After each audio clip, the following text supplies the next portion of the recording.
It's been a few days now since the official reveal of the PlayStation 5, and boy howdy was it a good one. Suffice to say, the sheer variety of games shown off on the night blew me away and left me in complete awe of what this system might be capable of. Having had some time to calm down and really delve into what was shown off, I'm ready to give some thoughts on everything we saw. I have to say that the presentation didn't start on the best of terms. After a good sizzle reel of what the PlayStation 4 had to offer before it, Sony decided the first PlayStation 5 announcement of the night would be an enhanced edition of Grand Theft Auto 5. I've never been a fan of those games personally, but know there are many who are. The game consistently ranks among the best sellers list, despite having been out for 7 years at this point, and quite simply has a massive following. Releasing it again on the PS5 then is a fair decision, but I don't know that it was an announcement that belonged in this presentation. This was all about the future of games, and showing one from 7 years ago started things off on a sour note, especially as the second people saw that Rockstar logo accompanied by a familiar GTA setting, they thought the long-awaited GTA 6 was about to be announced. It got things off to a shaky start, but luckily that was really the only misstep. Jim Ryan appeared soon after to tell us the games were going to do the talking, and that they did. Sony really came out swinging, pun absolutely intended, with the first new game announcement of the night, kicking things off with the reveal of SpiderMan Miles Morales as a potential launch title no less. It showed they aren't messing around. Insomniac Games' Spider-Man is one of PS4's best-selling games, and the Marvel IP is riding high on the success of films such as Avengers Endgame and Into the Spider-Verse. The trailer said releasing holiday 2020, suggesting this could be a launch title and is one of the smartest moves Sony could make. Xbox Series X, also releasing this holiday, will have the latest Halo game at launch, so Sony needs a heavy hitter themselves to counter this. There was some confusion following the event as to whether this would be a standalone release or just an expansion tacked onto the original game. Insomniac cleared things up fairly quickly, confirming it to be standalone. However, I wouldn't expect an adventure the length of the original game. This is more likely a smaller bridge between the first and a full sequel later on, along the veins of Uncharted: The Lost Legacy, yet it nevertheless looks exciting. If true and it is a smaller game, the pricing for this could be somewhat lower, positioning it even better to be a smash hit launch title. We didn't see enough of the game itself to really comment upon properly, but it clearly looks better than the PS4 game, so it'll be exciting to see more from this in the lead up to release. So, safe to say Spider-Man was a great way to truly kick off the show, but it just didn't slow down from there. The pacing of this entire presentation was fantastic. It was mostly trailer after trailer with some awesome looking transitions and brief developer comments in between. The restraint shown in the developer sections was one of the most pleasing things. Had this been a traditional E3 style conference, those sections would have likely dragged on. Here they were clear and concise. I always appreciate hearing from the developers of these games, but in a setting such as this, I feel you need to let the work speak for itself, lest you risk losing the audience's attention. I'm only going to go into detail about the games that really interested me in this video, but will at least comment briefly on everything else that was shown. Gran Turismo 7 was up second, a series I haven't played since the PS2, but I'm acutely aware of its importance as one of Sony's best-selling IPs, so I'm happy for fans of the series that they have something new to look forward to. A brand new entry in the Ratchet & Clank series was next to be shown. I've not really played this series before, but what was shown off here was truly stunning. It was the best game of the presentation, I think, to really show off the PS5's capabilities, not in terms of graphical fidelity, but the sheer power of its super fast SSD. The way you could instantly hop between different worlds with no loading screens or notable slowdown showed how much of a game changer this could be. We'll soon be able to seamlessly explore vast worlds, and that sense of immersion will be greater than ever before. Not to mention the game itself looked incredibly fun and vibrant.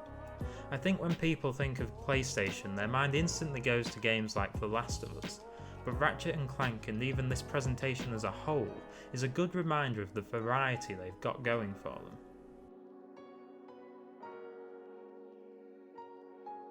Following this, we got a glimpse of a brand new IP from Square Enix titled Project Athia. We didn't see much, but it certainly looks interesting, and Square Enix's past record should speak for itself. Plus, a brand new IP is always something to get excited for, provided it pays off. We then saw Stray, a game seemingly set in a post-apocalyptic world filled with robots, but in which you actually play as a cat. During the presentation, I joked with my friends that would be the case, not really expecting it to be true. We didn't see any gameplay, but it's certainly one to keep an eye on. Returnal again was a game that looked intriguing, but didn't do much to grab me so far. Sackboy and Destruction All-Stars were both good examples of the different genres of game coming to PS5.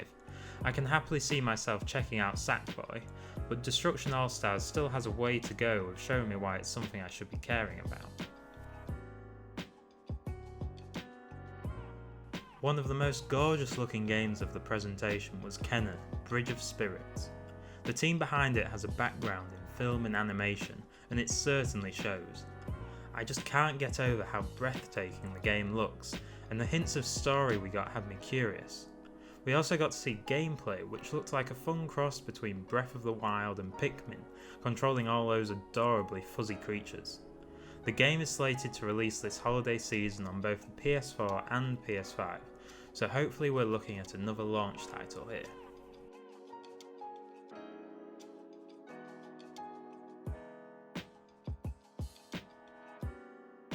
Next followed a stretch of games that all look entertaining, but that I'll need to see more of before I make any decisions.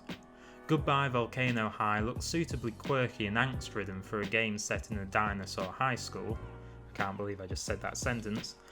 Oddworld Soulstorm is the latest entry in yet another series I haven't touched on before, but the writing seemed sharp and witty, so it made me want to give a go.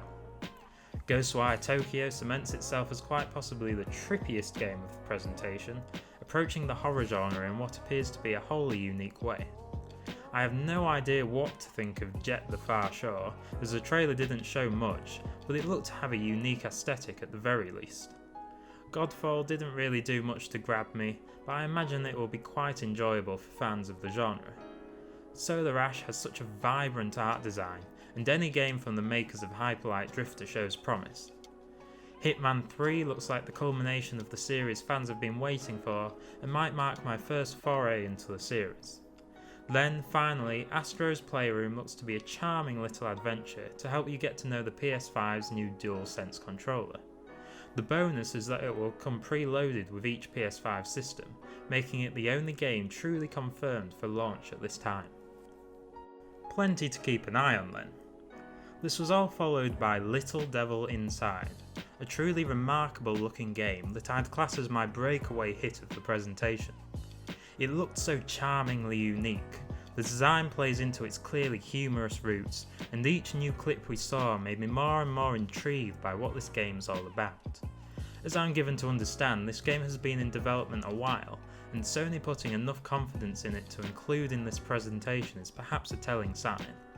I for one am certainly very much looking forward to this game. After this was a short cinematic for the latest NBA game, which shows us just how good Sweat can look on the PS5. I don't enjoy sports games at the best of times, but these annualised ones even less so. NBA 2K20 was just on sale across all platforms for about £3, so it would seem like a tremendous waste of money to get one at launch to me. That said, if it's something you enjoy, then certainly go for it. I mentioned earlier that Ghostwire Tokyo was the trippiest game of the presentation. However, I might have to amend that after rewatching the trailer for Bugsnax. This is a new game from the creators of Octodad, which should at least explain some of the weirdness, but I truly don't know what to make of this game. You eat creatures that are a cross between bug and food, which then transform your various body parts into said food, to then accomplish something. The trailer wasn't really clear on that last part, though it did end with an ominous looking creature running at the camera. Well, as ominous as one can get while still being made out of various pieces of food. At the very least, I now want to see how this game plays out, so I guess the trailer did its job. After whatever the hell Bugsnax is, we got a remake of Demon's Souls. Again, this is not a series I've paid much attention, but I know how excited people were seeing this revealed the other day. I don't know that it's my kind of game, but it certainly looked breathtaking, and it seems fans of the series have been waiting on this for a while, so it'll be great for them. I'll link this in with Resident Evil 8 as a game I'm not personally interested in, but know fans of the series went nuts for their announcement. I'm not a horror guy by any stretch of the imagination, but I can't deny how good that Resident Evil trailer looked, and for now I'm quite content to see where it goes. We got a new look at Deathloop from Arcane Studios next. The game was revealed at last year's E3, and we've not heard much since then, but clearly the team has been hard at work. This game wasn't really on my radar at all before this, but it looks to be incredibly fun, with such a stylised design. It's also set to make good use of the DualSense controller, incorporating the haptic feedback and adaptive triggers to enhance the gameplay. The second to last game of the presentation was Pragmata, which looks distinctly weird and is still several years off at this point, so that's really all I have to say about that one. I'm not really a fan of games being announced so far in advance, as it's so easy to just forget about them. Better to reveal when you've got something proper to show, and much closer to the release date. We got one last big game to end the show, and it was a doozy. Horizon Forbidden West, the sequel to Horizon Zero Dawn. It's a game I've only played very little of, though I did order it shortly after the presentation, but the sequel looks absolutely stunning. It was possibly the best looking game of the presentation, with what appears to be an engaging story and radical world to explore. This looks to be a game well worth the wait. I don't see this releasing until next year, at which point it will have been at least 4 years since the original release, so a full-fledged sequel will be much anticipated. Choosing to ignore GTA, Sony started and finished their games presentation on two of its biggest and best IPs, a smart move that helped meet the great expectations people had for the event. You don't brand something as the future of games without bringing the goods. But that wasn't it though. They had one last reveal up their sleeves. That's right, the big console reveal. I don't know what I was expecting the PS5 to look like, but it certainly wasn't this. It looks like it's been plucked straight out of an episode of Star Trek, and I absolutely love it. There's something to be said for simplicity, but for a while now most game consoles have been the same boring rectangle sat near your TV. It's exciting then to see Sony take the design in a bold new direction. It won't be to everyone's tastes, nothing ever is, but I think it fits perfectly with Sony's whole branding of the PS5 as the future of games. This presentation gave us a glimpse of that future, and it's heading in an innovative, exciting new direction, not just here, but across the industry. I'll admit, I'm not a die-hard PlayStation fan. Nintendo has always been my go-to, but I am a die-hard games fan. Any new step a company takes in the industry, offering us brand new experiences, is a reason for us all to be excited. Be it Sony, Nintendo or Microsoft. What matters most is the enjoyment we get out of these games. With this presentation, Sony gave me plenty of reasons to own a PlayStation 5. This won't be the case for everyone, but it's the first step in a new direction.